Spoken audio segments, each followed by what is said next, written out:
ezalaka esengo mingi tango na monaka bandeko o bazalaka tia Okatanga grand bande de na Kinshasa et surtout na Congo Brazzaville na ba diaspora partout bisiko bozali ndenge bo pesa confiance pe fidélité à Kolanda Monda école pour ezali seul magazine o pesa bino ba actualité pe ba information na tamoko réel. Tofongola édition na biso ya mokola lelo pour la sabino que chef de l'état Félix Tshisekedi a kozala na tournée à Makasi na Okatanga et kozape esengo pour la population ya Kasumbalesa saba ya mbaye kitoko po akokoma pe kuna to na image de commentaire. Depuis le Congo, boyebake à partir du 2 octobre 2023, le chef de l'état Félix Tshisekedi a kozala mobagé la tournée na espace Grand Katanga. Visite wana et kozala cadre yaba inauguration et biloko ebele kuna. Kasumbalesa pe eza parmi ba entité oyo eza retenu na programme wana et surtout que ekozala mbala liboso na entité frontalière wana ya Okatanga ba mona makolo ya mwana mboka Félix Tshisekedi président de la République akoma kuna. Maître André Kupamba oyo azali maire ya Kasumbalesa asi abetele yango mbonda na réunion de sécurité oyo basalaki mukolo mercredi 27 septembre 2023 na bâtiment ya KBP. Asengi kutu na population ya kuna ba bongama pour le comme mwana mboka Félix Tshisekedi kitoko kaka ndenge ezaka avec impact na idéologie. Na o etali ba inauguration bondi melanga ike mokozi ya mboka mwana mboka Chilombo ako inauguré bâtiment ya sika ya douane na couloir ya sika ya ba petit commerçant à frontière. Ezali kitoko po bandeko ya kote wana bazo peta ya kosola mokozi ya mboka et surtout que akokoma kuna ya yango tokosenga kaka nyonso eleka kitoko pe biso. Jusque là, équipe de campagne, le président Tshisekedi nanu ebimite donc bon ça n'a calme po ekoye bana mikolo o ezakoya. Mané Congo, bon di melanga ke ba réaction et que ti bon après publication ya équipe de campagne oyo et ko accompagner Félix Tshisekedi. Mutu abimite ki yango polele ezala ki bongo coordonnateur nango mwana mboka François Mwamba. Depuis mercredi 27 septembre 2023, Nenge Kaka Abimizaki Yango, Bondi Menangaike, ba représentant ya ba région Misusu, ba sepe la quitter pour bazate la kati, ya liste wana et surtout que bango pe baza ba allié ya président Tshisekedi, yango ba beti bambonda, ya ndenge la ndenge. Mais koye ba ezake porte-parole ya président de la République, a démenti annonce wana pe abeti mbonda ke commission stratégique moko eza déjà kosala pour na ko réfléchir na likambo yango pe na suka masona bango officiellement. Bakobimisa équipe ya campagne ya président Tshisekedi kutu boye bake même moi na mboka Augustin Kabuya secrétaire général ya IDPS yepe aboya ki annonce wana donc ezalaki erreur ya communication ewa il faut koye bake mise en place ya équipe wana ekoyeba na mikolo oyo ezakoya peut-être ekozala la retour du chef de l'état oyo depuis akena États-Unis nanu azongi te yango biso. Parmi les candidats à la course présidentielle le 20 décembre 2023, Boye Bake Franck Idiongo peut assez moutou pour assis ma caméra devant Séni. Du changement réel pour réhabiliter les Congos dans sa grandeur et les Congolais dans leur dignité. Le président de la CENI a eu l'amabilité de me faire honneur de me saluer comme candidat président de la République. Parce qu'à l'époque, il avait raconté. Dès que le Congo, Bondi Melanga ke opposant Franck Idiongo a ses volontés, la détermination.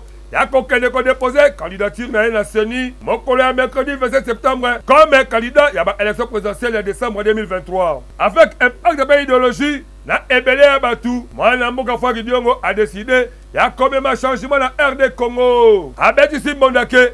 Depuis la candidature, il y a synonyme de changement. Quand on a la course, ezali élément espoir. Il y a un gouverneur qui toko après la ébélé la crise en RD Congo. Pour il faut assurer sa impunité, paix, assurer sa autorité à l'État, paix, dignité au peuple congolais. Boye Bake, Nenge Batomi ya opposition, bazana doute pour la CENI. Franck Idiongo pour naye, atako compter, considérer de près, ba processus po, aye ba bosolo ba résultat, kaka Nenge ba le baka vérité des urnes. Liboso ba sympathisant naye, oyo ba sepela ki na acte wana, Franck Idiongo a lancé message à Makasi la pouvoir en place.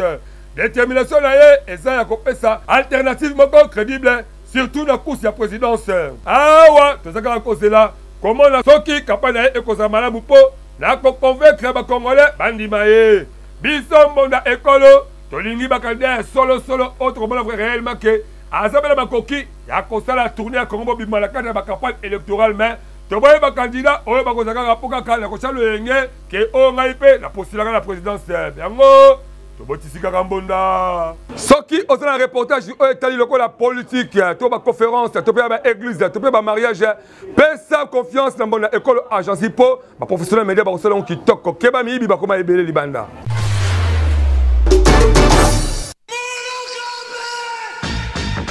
Bana Congo Kinshasa, bana Congo Brazzaville, yo mutu olingaka ba activité na yo eye bana na mokili mobimba. Mbonda ekolo agence epesi bino opportunité ya kosalela bino ba reportage ya kafu kafu. Ezala activité politique, socio-culturelle, économique, religion, sport, conférence. Awa na mbonda ekolo agence ezosalema avec professionnalisme pe eza na prix moko très abordable. Esuki wana te endeko na ngai keba na ba reporter ya muyibi oyo bayaka kozwa ba image pe elekaka nango na télévision te kasi awa na mbonda ekolo agence nyonso ya filmage, modération, réalisation, photoshooting ezosalema avec un partenaire idéologie parce que awa tokanga masolo pena oyo etali image yebake okozwa yango pe ata na format ya YouTube. Olingi oyeba bisika tozali benga biso na plus 243 89 81 81 097 na bandeli lisusu na plus 243 89 81 81 097 na mbonda ekolo agence nyonso ya reportage ezosalema kitoko avec professionnalisme et yokanio. INC parti cher ya mwana mboka Vital Kamerhe bakangi matoi na babilobela mwanza ya batu bandimi na bango ko soutenir Tshisekedi na présidentielle décembre 2023 atako ba accord ya Nairobi eloba kibongo te. Donc awa tokotia poids toko soutenir Fachi. Deko Congo mutu nyonso ayebi ke Union pour la nation congolaise INC le mokuse ya mwana mboka Vital Kamerhe bandimi ko soutenir Félix Tshisekedi na ba élection ya le 20 décembre 2023 na cadre ba présidentielle. Kutu boyebake et BBC accord na bango oyo basalaka na 2018. C'est la Billy Kabale oyo azali secrétaire général pe président INC avec Simbondake. Denge basal évaluation interne na bango bamonique Vital Kamerhe oyo azali premier ministre économie azala chance cité liboso ya Félix Tshisekedi na cadre ke bawele la bokonzi. Yango esalike INC a préféré ya ko renouveler contrat en faveur ya principal attaquant oyo ezabongo mwana mboka Félix Tshisekedi na accord la bango ya Nairobi kuna ya Kenya na 2018 ezalaki 2018 Félix Tshisekedi ata mutu pe 2023 ezala bongo ba soutenir candidature ya Vital Kamerhe mais INC a monique accord wana ekosimba te sikoyo donc batali force oyo Kamerhe azala ngo deva faci ba juger bon il faut que 2023 ezala Félix Tshisekedi pour nous permettre Vital Kamerhe à se préparer prochainement. Décision yango boye bake et le BC même baba la classe politique ya RD Congo. Ba mizusu ba moninesi eza trahison ya ba accord entre des partis politiques voilà donc INC na IDPS. Mais ba mizusu ba comprendre que eza stratégie politique ya oyo et kosala que INC a ba chance pour la élection oyo eza koya en 2028. Bondi melenga ike ata batu babeti simbonda mwana mboka Billy Kambale azaka kolobake ezali décision moko ya kitoko surtout pour la présidentielle de décembre 2023. Awa biso tokoyebisa bato ke otika baninga soki basangani batambwisa masuwa kitoko kaka ndenge bakosala bango ezali de manière ke tour ekoya mpe ntango mosusu mpe zeka mpe akosepela yango biso tobetisi kaka mbonda. Boyebake plus de 50 députés provinciaux balalaki libanda na butu ya mercredi mpe jeudi liboso ya primature ya kaka mpo na kolela impayement ya 5 mois susi mpe mawa. Mwana Congo bondi melangai ke plus de 50 députés provinciaux balalaki libanda ya bureau premier ministre Sama Lukonde mokolo ya mercredi tikokoma jeudi bazaka ko réclamer ba salaire na bango ya 5 mois. C'est la bango boyebake bazako funda ministre des Finances nde azakoboya kopesa bango ba émolument na bango malgré instruction ya premier ministre. Boyebake bazalaki déjà kaka la primature depuis mercredi na après-midi mais bayambaki bango te yango na kada wana bondi melangai ke ba député provinciaux bandimi kola libanda ti na tongo ya jeudi kaka po ba exposer directement situation la bango et pas ya mwana mboka Sama Lukonde o azali chef du gouvernement. Na maloba la bango bazako accuser ministre des Finances ndenge a bloqué processus ya kofuta basalaire na bango pe ndenge aza koboya koto sa consigne ya premier ministre chef du gouvernement balobi ke soki kaka solution ezomi te boyeba ke bakani koboya kozonga na session parlementaire oyo esali somo pe soni po soki ba elia peuple na ba niveau provincial baza ko revendiquer boye pe solution eza kozoma te ekozala ndenge nini na ba petit peuple zete mobesu na zete kokauka mbali awa biso tokomi kotala makambo oyo letikaka na miroir ministre des finances la chef du gouvernement en tout cas pardon bosungaka pe mwana mboka Félix Tshisekedi o azali kaka de la nation à travers misala na bino po déjà makambo ya boye ezali kosala soni et surtout que soki bango badepute bazolela ebongo batravailleur oyo baza ba entreprise publique bakoloba nini yango biso betisika kambunda kovoyager ekoma kitoko kozope visa na temps réel soki okimi mbangu na quick travel visa po kuna mosalesema vraiment na ndenge mo ya qualité pe la professionnalisme bozana sport publicitaire oyo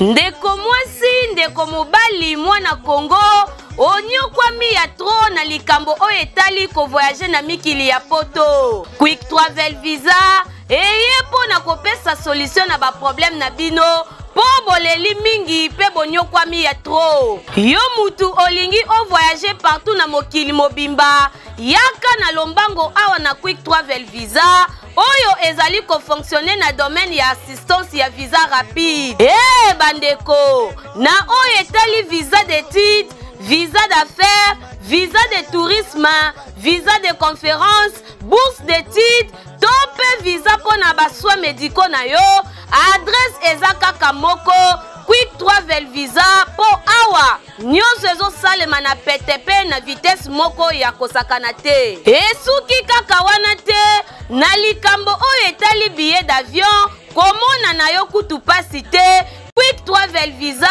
ezali wana po na vente ya babillet na prix moko ya kitoko. Les Congolais, Kinois, c'est pas Iwa Bouzouani, au ça la confiance na quick travel visa, partenaire sur la bio, na où est le voyage. La visa ya où est Bima, la visa ya Canada, la visa ya Afrique du Sud, la visa ya Cuba, bref, la visa ya Mokili-Mobimba, tout ça limité. Pour conseiller la bio assistance, pour prise en charge et qualité. Soki olingi ba rêve na yo ekoma réalité o voyager partout na mokili mobimba na ba condition moko ya kitoko yaka awa na quick travel visa po yende azali nzambe ya masolo pe akosaka te na oyo etali ba voyage na ba visa na talo mukie pe na ngonga mukie ozwi visa pe billet na yo d'avion bokotu nanga soki bazwami wapi quick travel visa ezwami na numéro 54 boulevard Lumumba référence arrêt Betani na agence Nécropole premier niveau na commune ya Masina quartier sans fil tope benga bango na plus 243 81 93 39 saede na quick travel visa babetela yo lisolo te yaka omona o vivre réalité na quick travel visa nyonso ya voyage pe ya visa ekomi pete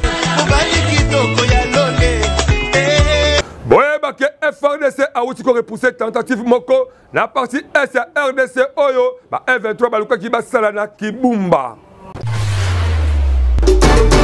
Mwana Congo boyeba ke kaka ndenge gouvernement aboyi ba négociation nyonso na bagabele M23 oyo baza kosebe ba désordre ya koboma batu na partie S ya RDC elongo na paré na bango armée rwandaise esali ke epesa bango kanda babanda koluka kokreba désordre lisusu ya koluka ko récupérer bamboka oyo eza occupé na ba contingent ya force régionale ya EAC ndenge ba accords régionaux esengaki bondi belangai ke na tongo ya mercredi 27 septembre bateroriste oyo baluka kibongo ko s'installer na Kanyama Oro kuna na Kibumba bake meme kotia ba contingent kenyen simeli na bango tellement que FRDC eloko ya makasi asa déterminé ya koluka kimia ekota kuna bondi belangai ke basali bango bobange la pression oyo esali ke la rebelle M23 batia poids ndenge kaka le lieutenant colonel Guillaume Njike abeti Simbonda ya kopesa ba précision que coalition M23 na armée rwandaise basongeli Kibarizo, Kibalekasha, Kirumbu na Burumbu na territoire ya Masisi, na colline ya Ruunda, na Kibumba, kuna na territoire ya Nyiragongo. Pour l'armée na biso, wana eza encore provocation, baza kosenga la communauté nationale et internationale, la communauté yaba État Afrique de l'Est, la mécanisme conjoint ya vérification, élargi pe na mécanisme ad hoc ya vérification, ba tirer ba conséquences nyonso na makambu oyo. Ya makasi ezake FRDC baza pour être déterminé pour nyonso ezonga kitoko. Avant kutu o elobama bondi melanga ike ba autorité militaire na biso basi basinyelaki ba service ya sécurité présence ya ba espion rwandais oyo basala ba carte d'électeur ya RDC la frontière na biso la ville ya Goma capitale ya Nord Kivu. Après qu'on soit FRDC na Mushaki, ba terroriste M23 ba fundi Kinshasa na cadre de violation ya cessé le feu ba renforcer effectif na bango. Kutu boye bake président na bango Bertrand Bisimwa aza ko annoncer que ba M23 baza ko bongamba po basa la guerre ya makasi na FRDC. Ba jeu ya ping pong oyo boye bake eza ko sisa population congolaise. Awa to koseka na mokozi ya moka le chef de l'état Félix Tshisekedi état garant de la nation koseka ka décision malamu oyo ekoluka vraiment que kimia ekotala esikala et surtout que FRDC azali déjà ko bongamba toyebi ke soka bo décider ki toko bitumba otebe des ordres oyo ekota conclusion moka malamu eko promettre que ba congolais basoka na mabela bango na kimia nyonso yango betisika kambunda Bonda esaka kobeta mamabe entre Godé Poïna Chachilingo Bilambaka surtout na dossier ba démission ya ba ministre na des mandataires. Mona Congo bondi melanga ke délai à 24 heures oyo ba pesaki équipe ya Chachilingo Bila et silaki depuis mardi na minuit. Ba axe oyo ba sali ezata la FM côté pe eza kotinda ba za la poursuivre la justice. Ndenge Godé Poyi, président Assemblée provinciale Abeti Simbonda. Alors que après décision, il y a conférence de président Assemblée provinciale de Kinshasa. Ndenge Bafoula qui battu en Gobila pour l'incompétence CP, mauvaise gestion, Bazana Kibongo, la mise de profession, il y a finance et économie, il y a intérieur, commissaire général en charge de l'environnement, directeur général de la DGRK, na directeur général de la publicité extérieure de Kinshasa, DGPK la Mokuse. Et c'est que la battu Oyo va démissionner dans 24 heures. Mais quand il y a ba député misusu ba retira ki na bango ba siati na bango yango esali ke Godé Poyi en qualité de président assemblée provinciale asili bango ba tanga règlement intérieur na bango elobi ke soki aussi signé le document okoki lisusu te ko retirer signature na yo. Abeti Simbonda ke abengisaki conférence de président le 15 septembre 2023 ndenge règlement intérieur na bango eza ko exiger pour na ko préparer maloba oyo esengeli bazala nango la session oyo eza ko fungwama ezali kaka pour moko oyo ezali na ordre du jour ezali bongo examen du calendrier mais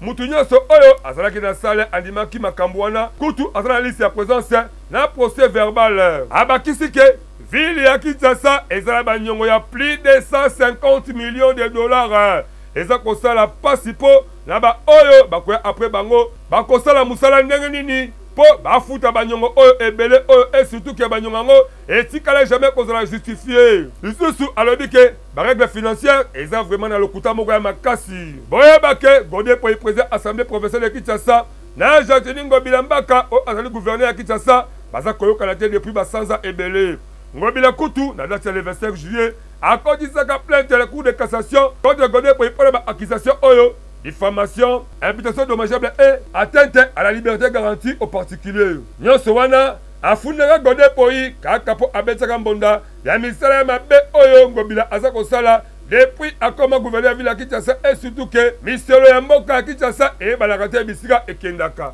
Awa tokoseka vraiment makambo oyo l'état pardon ça na lumi cependant que kedebe mabe eza makasi toyebi te si réellement banyongo opese ya solo ekosala pasi na ba oyo bakoya lobi kokamaki Kinshasa po toyebi te 150 millions de dollars yango soki mpe ekendaka wapi to mpe bolakisa vraiment vérité nango na mesa po ebala ya solo ke etambisamaki na ndenge ya malamu yango biso betisika kambunda koyekola po okoma journaliste oyeba kosimba caméra kitoko osape ba montage vidéo kitoko kimambangu na centre de formation média indépendant po kuna ba professionnel ya média bazopesa ba formation wana. Voulez-vous apprendre et devenir journaliste? Les centres de formation médias indépendants procèdent au recrutement des nouveaux candidats pour une nouvelle session. Que vous soyez diplômé d'État, homme de Dieu, docteur ou que vous soyez, les centres de formation médias indépendants met à votre disposition les filières ci-après. Les journalistes, la prise de vue, le montage vidéo. N'hésitez pas de nous rejoindre car ici, la formation se donne avec les professionnels des médias. Chez nous, c'est de l'expérience et du professionnalisme. Nous sommes les centres de formation médias indépendants. Pour tout contact, appelez-nous au plus 243 89 81 81 097 ou appelez-nous au plus 243 99 37 45 722. Je répète, appelez-nous au plus 243 89 81 81 097 ou au plus 243 99 37 45 722. Gérard Jekoko Moulumba, vice-gouverneur à Kinshasa, a porté plainte contre Eric Boukoula, député provincial à Kinshasa. Problème en vraiment nini? Ndeko ya Congo, boye bakevili ya Kinshasa, na ba autorité nango, na ba député nango, ezaka ka kobekisa ba monde ya mabe makasi. Bokotu na ngai nini? Kofundana na justice ekomi lokola lipa batia bwamba ya ofele. Plainte mosusu euti kokota na justice entre Gérard Jekoko Moulumba, vice-gouverneur ya Kinshasa, oyo afundi Eric Boukoula, député provincial ya Kinshasa, depuis mercredi 27 septembre 2023. Député provincial Eric Boukoula a poursuivi pour une imputation dommageable. Na plainte wana oyo avocat ya mwana mboka Gérard Jekoko Moulumba atiki na cour d'appel de Kinshasa Gombe. Gérard Jekoko Moulumba alingi abatela honneur na ye oyo ekomi kobeba na lokuta. Tellement que Eric Boukoula, député provincial, a poursuivi pour azalaki accusé ya ko violer mwana musala na ye pe balongoli immunité na ye pour justice ya echaye maboko. Selon Eric Boukoula, boyebake aza ko accusé Gérard Jekoko Moulumba ke yende aza sima ya composition ya dossier oyo po bakanga ye maboko ke soi-disant a violer mwana musala na ye. Yango esali soni etini Gérard Jekoko Moulumba à travers avocat na ye maître Chimanga bafule Eric Boukoula po na ba propos diffamatoire oyo pe a répondre na ba acte na ye devant mibeko ya mboka. Makambo oyo eza kosala soni tokosia kaka la justice ezala ya solo pour vérité et bana pe oyo akoza coupable a subi vraiment rigueur ya loi pour makambo ya boy soni makasi yango biso tobetisika kambonda na tsangu précisément na commune ya Kimbase que la police akangi ekiri ya bakuluna na miyibi image pe commentaire Benjamin Kilunga. Likambo oyo etali insécurité topeba incivique na ville province ya Kinshasa oyo mingi tobekisala kobenga bakuluna na bacriminel na mokuse kukri toko continue ka koloba ti bukolo leta akosilisa kosa bango maboko parce que ata bazokele bakanye bakasese bakoma na bango kokima botala lokola bana bibali oyo miyibi bakuluna moko ya blague te bango nde baza koseme insécurité moko impossible à la commune ya Kimbaseke babunda bitumba moko banda 11h ti 17h mais l'état lokola l'équipe bango na makasi pe mayele l'état akitaki na terrain akangi bango moko leo zomona bakobi kobeta miso pai lokola bana malamu tala ba tatouage ya mazoto na bango oko comprendre yo moka ke mutoyo ata ayere ba million alobi abana mwana mwasi jamais okoyi kopesa enzela parce que azali moto mabe métier moko molonga na mutu na ezate apaka kosima macheti mais ko boma banyama te kasi nde ya kozokisaka bato boyo kabino monde commandant oya la police lengeni alobaki liboso ya caméra ya mbonda ikolo ngo komona bango ezona sa police ensemble sala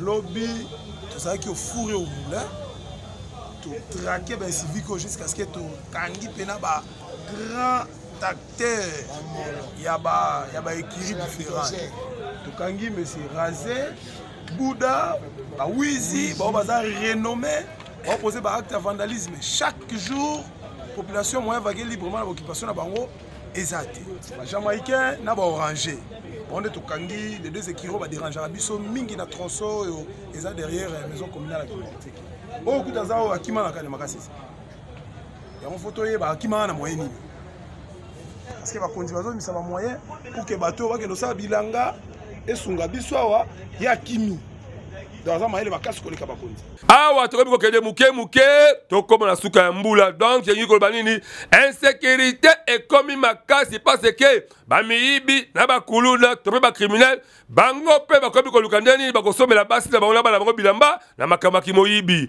awa tolingi sécurité eleka makasi bodouble sécurité po makambo oyo ezala musika de manière que population affectée ba fin de l'année na ndenge ya kimia na ndenge ya esengo biso awa Tobetisika Mbunda. Prophète Ephraim et la réserve de l'Éternel, a organisé mon bangan à séminaire. Il y a des délivrance à partir du 7 sur le 14 octobre. Tout ça, un message au you.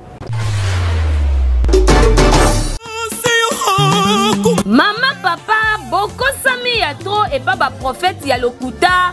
Oyo bakosa bino bokozwa mabala, okobota, okozwa musala ya kitoko, maladi na yo wane umeli ekosila, kasi kino sikoyo, vula na vula yo bikaka tepe ozwaka te o balaka yo. Opportunité ya kozwa solution na likambo na yo yango yo. Yaka awepa ya prophète Ephraim, la réserve de l'Éternel Motonanzambe. Oyo azak organisé séminaire de délivrance paix prophétie à partir il y a le 7 et le 14 octobre avec comme thème le voleur invisible. Yo mutu oleli mingi pona likambo na yo ozwaka solution te yaka awepa prophète Ephraim, la réserve de l'Éternel solution na yo ekozwama. Séminaire monene ozali na thème le voleur invisible miyibi oyo bamona na bati bana nzambe na bengisi bino boya ebele na séminaire wana et banda déjà le 7 octobre et aussi le 14. C'est moi prophète Ephraim, les réserves de l'Éternel. Problème nyonso oyo ezali nango yaka soki quelque part bakokaka na ote yeba quelque part nzambe nanga okokaka na yo.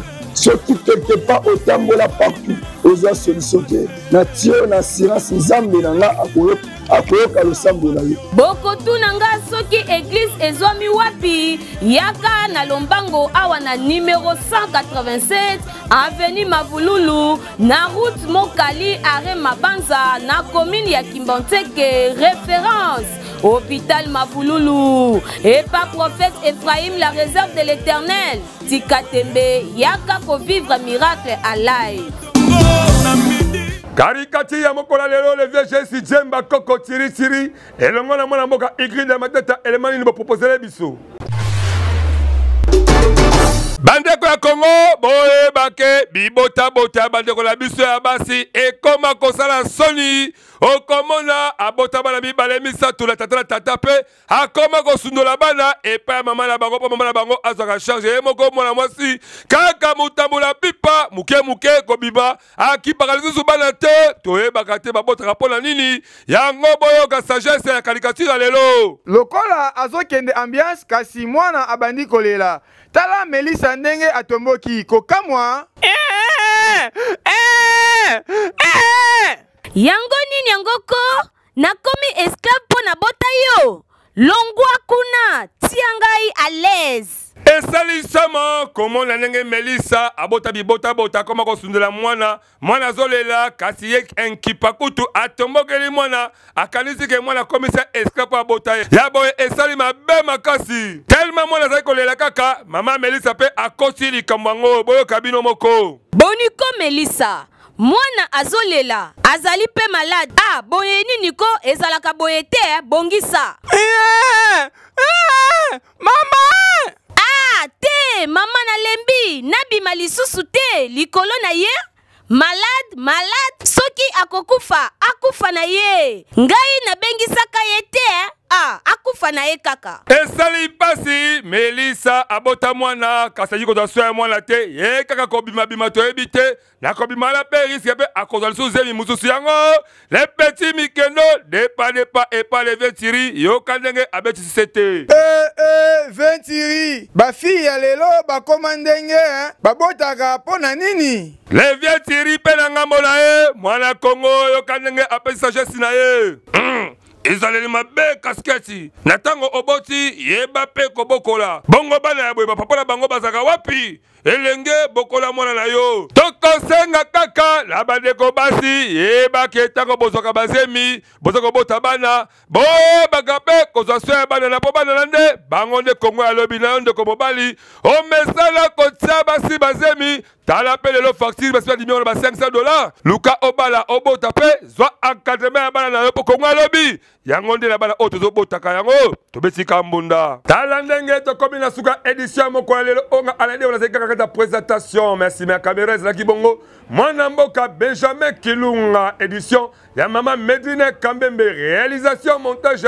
Ya Y dans ma tête. Merci Nabino Bandeko bon message qu'on a partout surtout.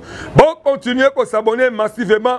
La chaîne YouTube de Mbonda Ekolo officiel et en plus ma publicité la bino, ma sport la bino. Bon la biso retour l'extérieur ma primo ko ya kitoko et surtout micro autre que la campagne. Bon sa confiance, ma fidélité à pour Moussa au salma kitoko. Bon ba keblo na ko ba na partout pe ba kombo na yo. Ba ko ba mona kata Congo pe mo kili mo bimba. Maintenant aussi sa édition mo ko le loter ça pour autant. Na remercier vraiment ba mbote mingi et pas ya maman Christiane de ba Sandrine de ba parce que bango ba vraiment ba soutien ma casse ya magazine Mbonda Ekolo. Na bino to kutana prochainement so kolo yesu azongité.